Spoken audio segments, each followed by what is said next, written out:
Assalamualaikum warahmatullahi wabarakatuh. Yang terhormat kepada Bapak Nurkholis selaku dosen pengampu mata kuliah Matematika Falak serta teman-teman yang menonton video saya kali ini. Perkenalkan, nama saya Oktaviani Anisufa dari jurusan Tadris Matematika 6A IAIN Tulungagung. Nah, pada video kali ini saya akan sedikit membahas tentang sejarah perkembangan ilmu falak di Indonesia untuk memenuhi tugas mata kuliah Matematika Falak. Next, langsung saja kita masuk pada pembahasannya. Nah, pembahasan tentang ilmu falak ini terkait dengan persoalan ibadah, yaitu seperti penentuan awal bulan Komariah, takwin, dan gerhana, serta penentuan waktu sholat dan arah kiblat. Nah, jadi ilmu falak ini diprediksi masuk ke Indonesia ini beriringan dengan masuknya agama Islam ke Indonesia. Kita masuk pada awal ilmu falak ini masuk ke peradaban di Indonesia. Nah, kalau kita lihat-lihat ini kan dulu awalnya Indonesia ini terutama di wilayah Jawa ini menganut kalender Saka yang berpedoman pada sistem penanggalan Hindu-Buddha di India dan diprakasai oleh Aji Soko pada tahun 78 Masehi. Kalender Saka ini sendiri diambil dari nama Aji Soko yang berpedoman pada pergerakan matahari seperti kalender Masehi yang kita gunakan saat ini. Kemudian setelah masuknya Islam, Sultan Agung Hanyokrokusumo ini sultan dari Mataram Islam melakukan peralihan dari kalender Saka menuju kalender Jawa Islam atau biasa disebut dengan kalender Hijriah pada tahun 1625. Nah, jadi sejak saat itu kalender Jawa versi Mataram ini menggunakan sistem kalender Hijriah. Namun sebagai wujud apresiasi pada kalender Saka sebelumnya, yaitu bilangan tahun pada kalender Hijriah ini tetap mengikuti bilangan tahun-tahun sebelumnya, yaitu pada tanggal 1 Suro tahun 1555 yang itu bertepatan pada 1 Muharram 1043 Hijriah dan 8 Juli 1633 Masehi.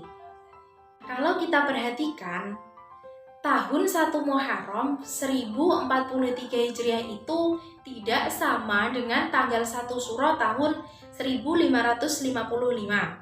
Ini adalah suatu bentuk akulturasi budaya atau penghargaan terhadap budaya Jawa sebelumnya. Jadi, tidak meninggalkan budaya-budaya Jawa sebelumnya.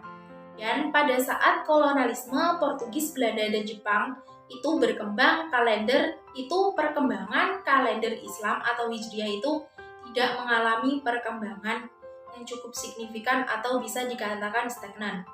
Bahkan sebelumnya itu tidak adanya budaya tulis, jadi tidak adanya rekam jejak yang bisa kita akses. Mereka itu harus tunduk pada pemerintahan Belanda, yaitu pemerintahan kolonialisme yang menganut atau yang menggunakan kalender Masehi. Jadi Belanda saat menjajah Indonesia itu mengganti penanggalan Hijriah menjadi penanggalan Masehi. Penanggalan Masehi inilah yang digunakan untuk administrasi pemerintahan dan penanggalan resmi. Namun, untuk urusan keagamaan masih ditolerir untuk menggunakan kalender Hijriah, terutama pada penentuan hari-hari yang berhubungan dengan peribadatan, seperti penentuan awal Ramadan, Idul Adha, dan Idul Fitri. Kalender Jepang juga pernah masuk di Indonesia. Nah, kalau kita perhatikan, naskah teks proklamasi itu kan tanggalnya tanggal 17 bulan 8 tahun 05, bukan tahun 1945. Nah, 05 ini adalah merupakan tahun 2055 dari kalender Jepang itu sendiri. Nah, setelah itu periode kolonialisme inilah ilmu falak mulai berkembang di Nusantara. Pada awal ke abad 20, pemikiran hisab ru'yat di Nusantara ini sangatlah dipengaruhi dan tidak bisa dilepaskan dari tradisi atau hasanah pemikiran hisab ru'yat di negara-negara Islam lainnya, terutama di Timur Tengah. Pengaruh inilah yang kita dapat lihat dalam kitab Sulam An-Nayyarin yang data-datanya ini mengadopsi dari kitab Sid Sultani karya Ulbek. Sid ini yang digunakan oleh kalangan ilmu falak di Timur Tengah pada masa itu.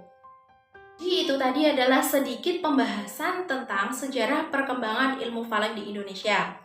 Semoga apa yang saya sampaikan ini tidak hanya sekedar menjadi angin lalu yang setelah itu hilang, akan tetapi dapat menjadi pelajaran bagi kita semua.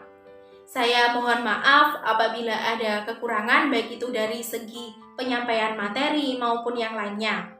Sebagaimana kita ketahui bahwa kesempurnaan itu hanyalah milik Allah Subhanahu wa taala. Saya akhiri, Allahumma fiq ila aqwamit thoriq. Wassalamualaikum warahmatullahi wabarakatuh.